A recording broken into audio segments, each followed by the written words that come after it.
call. All right, this is problem 14.110. Two humid air streams are adiabatically mixed at 1 atmosphere pressure to form a third stream. The first stream has a temperature of 40 degrees Celsius, a relative humidity of 40%, and a volumetric flow rate of 3 liters per second. While the second stream has a temperature of 15 degrees Celsius, relative humidity 80%, volumetric flow rate of 1 liter per second. Calculate the third stream's temperature and relative humidity. There's a nice figure there. I'm going to copy it down and show you what I went and found in order to solve this problem. The first thing we want to do is assign some state numbers. So let's call this entrance state 1, this one state 2. There's air, humid air actually flowing in both, and then state 3 is the exit condition. They told us that the temperature in state 1 was 40 degrees Celsius, that the specific humidity, or excuse me, the relative humidity is 40%, and that the volumetric flow rate is 3 liters per second. From the temperature and humidity information, I went to the psychrometric chart and read off the state properties, enthalpy in kilojoules per kilogram, absolute humidity in kilograms of water per kilogram of dry air, and the specific volume, 0.915 cubic meter per kilogram. State 2 was given as 15 degrees Celsius, relative humidity 80%, and a volume flow rate of 1 liter per second. From the temperature and humidity data here, similarly, I was able to find the enthalpy, the absolute humidity, and the specific volume. Those numbers came out to 37 kilojoules per kilogram, 0.0086, and then specific volume 0.828 cubic meters per kilogram in that order. The exit conditions are what we're trying to find, which is the relative humidity and temperature. The way we're going to solve this is with an energy balance and mass balance. I started with the energy balance for some reason. A lot of times I'll start with the mass balance. Anyway, the mass flow rate in state 1 times the enthalpy of that stream plus the mass flow rate in stream 2 times the enthalpy of that stream equals the mass flow rate state 3, enthalpy in state 3. Basically what this says is energy comes in at 2 places and goes out at another. Okay, notice that these two we can't just do like we've done in so many problems and factor out a mass flow rate of air, because it's different, right? The mass flow rate in state 1 and state 2 are different, and the mass flow rate in state 3 is different. By the way, the mass flow rate in steam 3, you can't calculate it by saying, well, the volumetric flow rate in state 3 is just 4 liters per second. That doesn't work, right? It's the energy that's conserved, not the volume flow. So the energy and mass that's conserved. So anyway, the only unknown in this equation is the enthalpy in state 3, so I solved for it. It's mass flow rate state 1, enthalpy in state 1, plus mass flow rate state 2, enthalpy in state 2, divided by the mass flow rate in state 3.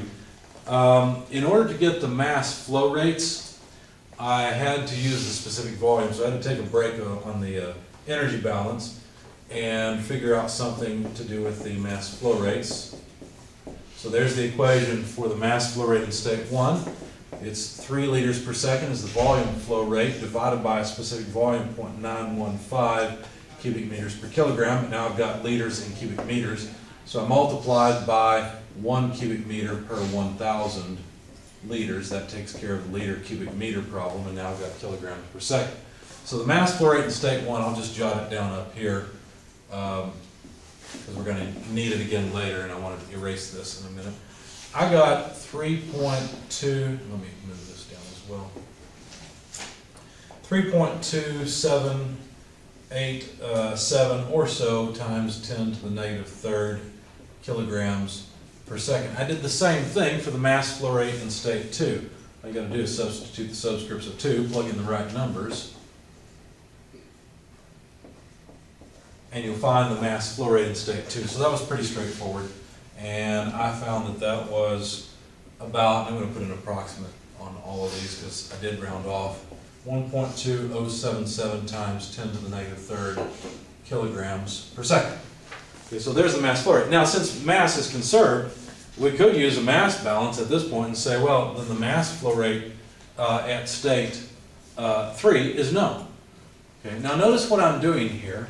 What am I really, what mass flow rate am I really talking about? Because I've got a volume flow rate But then the specific volume, what is it? Well, let's look at the units really quick because it's worth doing. The volume flow rate is just cubic meters of humid air. Now it's not just dry air, so let's say H2O/air per time, let's say per second, okay? The specific volume is from the chart, and it is kilograms of, no, I'm sorry, wrong way around. Cubic meters of humid air, okay, per kilogram of dry air. So do you see how the cubic meters go away, and we have kilograms of dry air per second? So what we're talking about here is kilograms of dry air. So it's really not that interesting, but we could add the mass flow rate in state 1 and state 2 together and get the mass flow rate of air in state 3. I may have done that along the way. I don't think it's necessary. Yeah, I didn't do it because it's not. No, I did do it. Here we go. I did it immediately. So I found the mass flow rate in state 3, but understand that these mass flow rates I'm writing down are mass flow rates of dry air. Let's make that clear. So air per second and air per second. So this came out to 4.4864 times 10 to the negative third kilograms of air per second. Okay, so that takes care of the mass flow rates, and now that they're all known, I just plug them in. So you see the mass flow rate of the air in state 1, right there. You see the mass flow rate of the air in state 2. You see the mass flow rate of the air in state 3. I did have to solve for it because I needed it in the equation. And you know the enthalpy in state 1 is here, 89. The enthalpy in state 2 is 37. Plug all those numbers in, you find the enthalpy in state 3. It was a nice round 75 kilojoules per kilogram. In fact, it was 75.00 something, and so probably the author of this problem set it up on purpose that way. So anyway, there we are. There's the enthalpy in state 3. Let me jot it down over here. 75 kilojoules per second, or no, per kilogram. There we go. That's something to separate state 2 from state 3. Okay, now notice this is not enough information yet. All I know is the enthalpy. That's one piece of information. This mass flow rate does not count as a piece of information to define state 3, right? Only this enthalpy acts that way. So I need another piece of information. So now I performed a mass balance, and like I said before, you're usually performing the mass balance on the water itself. That's the mass balance that's really, really useful and really needed. You can see the mass flow rate of the air was important too, but this is the part you need to not forget. The mass flow rate of the air is usually pretty easy to understand and think of. So the mass flow rate of the water in state 1 plus the mass flow rate of the water that comes in state 2 must be equal to the mass flow rate of the water that leaves in state 3. Okay? Now, in order to write this down, I really don't want to deal with mass flow rates of water. I would rather deal with mass flow rates of air. So what I'm going to do is write everything in terms of the mass flow rate of the air. Let me be very clear here and say 1A. Okay, this is mass flow rate in state 1 of water. Here's mass flow rate in state 1 of the air. Okay, that's a different mass flow rate. We've got this one. It's the same one as it was before. This is just m dot 1. But if I multiply this by the humidity, the absolute humidity in state 1, now I've got the same thing as the mass flow rate of the water in state 1. See the difference between the two? Okay. So, continuing for state 2, mass flow rate in state 2, I'm going to drop the A because you see we've already got them, times the humidity in state 2 equals the mass flow rate of all the air in state 3 times the absolute humidity in state 3. Okay? So now from this I can solve for the absolute humidity in state 3. Notice it's the only unknown in the equation.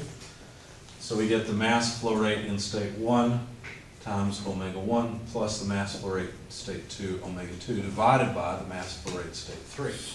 We know omega 1, we know omega 2, the absolute humidities. We know the mass flow rate in state 1, state 2, and state 3. Okay. And notice that the form of the equation is exactly like the form of the equation for the energy balance. We just have humidities instead of enthalpies. Okay, so once you're used to mixing problems like this, you can actually write down the mass and energy balance and mathematically set them equal to each other. But well, you can't set the mass and energy, but you can rearrange it where you can have two terms that are equal.